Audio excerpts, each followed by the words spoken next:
سپاہی کی تلوار کھینچی اور اس کی گردن مار دی، ایک کو قتل کر دیا، دوسرا بھاگ گیا۔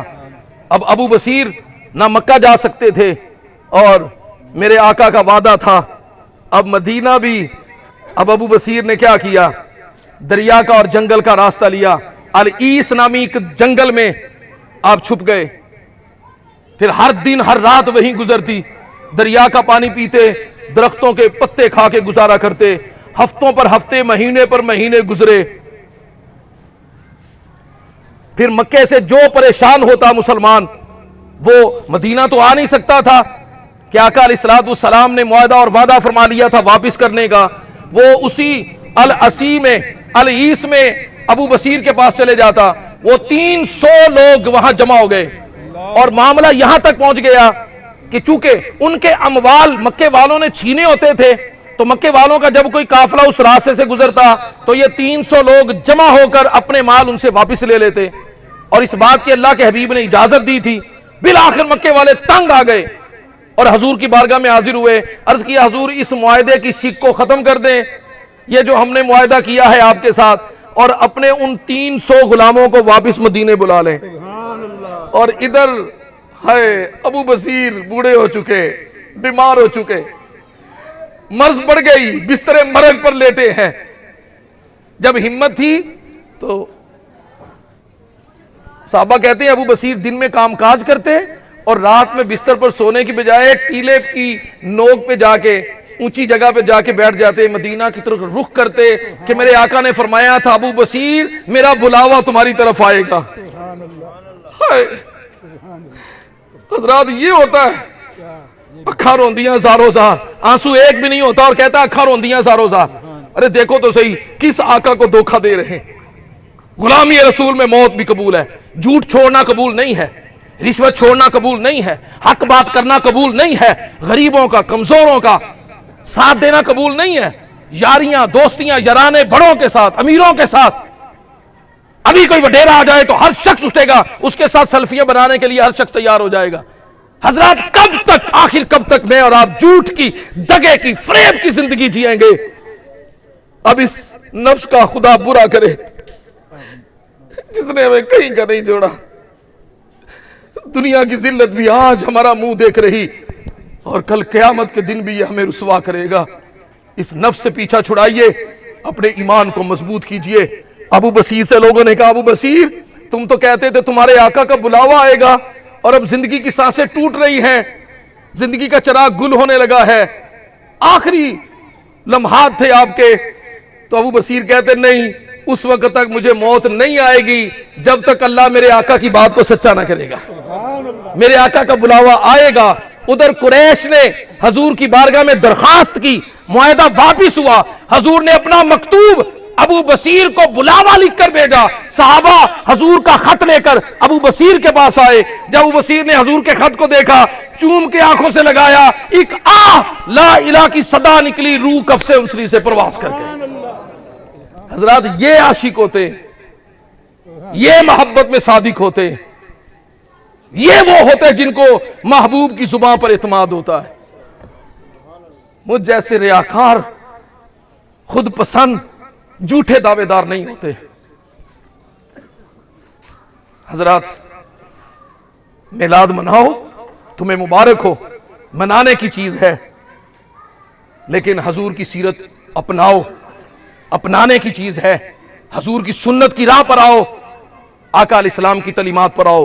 قرآن نے بات ختم کی، ما آتاکم الرسول فخذوہ، قرآن کہتا ہے جو رسول نے دیا وہ لے لو، وما نہاکم عنہ فانتہوا، جس سے رسول نے منع کیا اسے چھوڑ دو۔